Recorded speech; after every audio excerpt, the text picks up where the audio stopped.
If you want a free trial at The Athletic and not 20%, not 30%, not 40%, but 50% off your subscription, head over to theathletic.com/thinkingbasketball. They have some of the game's best writers, including Sam Amick, former VP of basketball operations for the Grizzlies, John Hollinger, and many more. If you don't know The Athletic, it's ad-free. You can customize your feed in the app and help support this channel by signing up at theathletic.com/thinkingbasketball for your free trial today.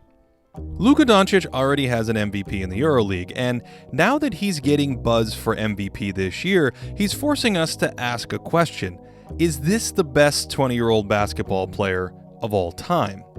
You might be impressed by his eye-popping 31 points, 10 rebounds, and 10 assists per game, but please hold my drink for the next few minutes because it's going to get crazier. Way back in the days of Bill Russell and Wilt Chamberlain, players this young didn't even play in the league. Wilt's debut was in 1960, and he won a deserving MVP award that year at the age of 23. Kareem Abdul-Jabbar was probably the next great basketball prodigy, and he didn't hit the league until he was 22. It's difficult to even argue that those seasons were better than what Luka is currently doing, despite the age gap. The first great 20-year-old season belonged to Magic Johnson, who played one of the best games of his life to seal the 1980 championship in Philadelphia. What's rarely mentioned about Magic that year is that he set the record for turnovers in a finals game just 2 days earlier, didn't receive any MVP votes, and that it would take a few years before his passing and overall play ramped up to prime levels. Perhaps the best 20-year-old crown was worn by LeBron James, who exploded in his second season and finished 6th in MVP voting. And in fairness to LeBron, he was closer to Luka's age the following year when he finished 2nd in MVP voting. The thing is, Luka is playing at a ridiculous level right now, regardless of age. He's quarterbacking a team with the best offensive rating in NBA history. Dallas is nearly 10 points ahead of the league average, and when you dive into the film, it's clear why Doncic has defenses at his mercy. He's not traditionally athletic, but he's rounded out his athleticism in ways that have made him a nightmare. He has more burst on his drives, his moves are quicker than they were a year ago, and he has more lift when he gets into the paint. Notice how low he's getting on some of these when he puts his head down. That added functional strength allows him to just power into players and stay on course, and then note the body control afterwards. Luka's major athletic advantages are his incredible balance and deceleration, which gives him a number of options as he approaches the hoop. As he heads down the lane here, he slams on the brakes to let Kevin Love fly by, and Euro hops back to his right leg with ease. His balance on some of these plays looks like a glitch in the Matrix. I thought he'd fall on this one, but he's completely centered on that left foot after a huge stride and still finishes. And his added quickness this year hasn't impacted that crazy deceleration. He basically jumps backwards at the end of this drive. This combination of size and Formula One braking creates space on his floater almost at will, and this move is the primary reason he's at over 50% from outside the restricted area on 2-point shots. He's mixing up his floater with his Euro step, and along with these athletic upgrades, his improvement in rim finishing is incredible. He's always been able to get to the line, but last year Doncic struggled finishing at the hoop. Shots at the rim are more difficult when unassisted, and as you can see here, Luka was sort of middle of the pack for self-generated rim finishers last year. This year, however, he's up with the Giants, finishing at over 70%, despite barely benefiting from easy layups assisted by his teammates.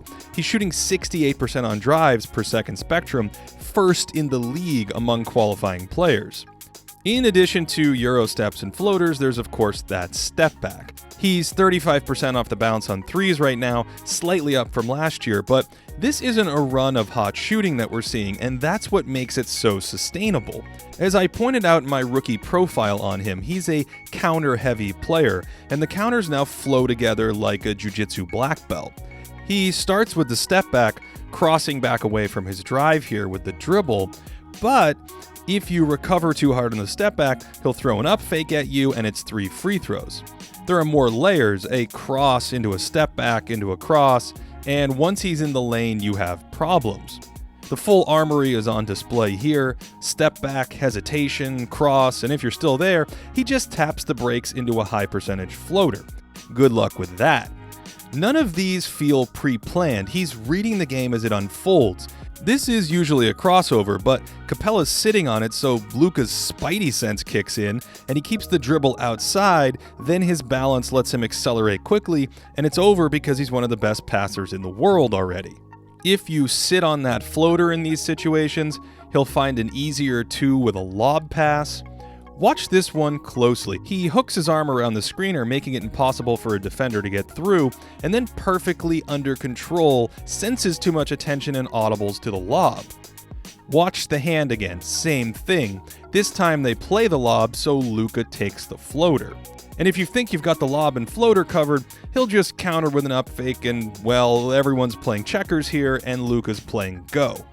He'll even blend that up fake in with an interior pass. I mean, that's just amazing. And if you bring extra defenders, he'll hit the shooter.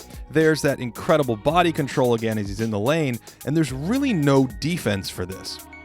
All of this is why Dallas has the best regular season offense ever right now, and an even better 121 offensive rating with Luka on the court.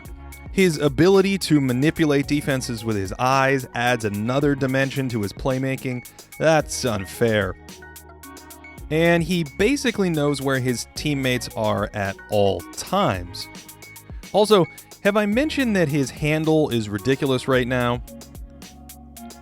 I also love his total control and command late in the clock, zinging lasers to shooters or working his way into the paint before using the force to locate layups.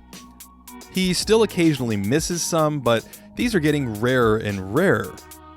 All of this is why Luka is blowing up every one number metric there is, from box score only stats to hybrids using plus minus, and 538's new model that incorporates player tracking data. These aren't perfect tools, but they're great at ballparking value, and they can put into perspective how incredible Luka's been for his age. My model goes back to 1955, and here's every 21 or younger season ever. LeBron, Jordan, Shaq, all at 21, and there's a 20-year-old Magic. Now here's Luka. And that is an outlier. Remember, this includes players a year older than Doncic too. He's simply redefining young superstardom right before our eyes.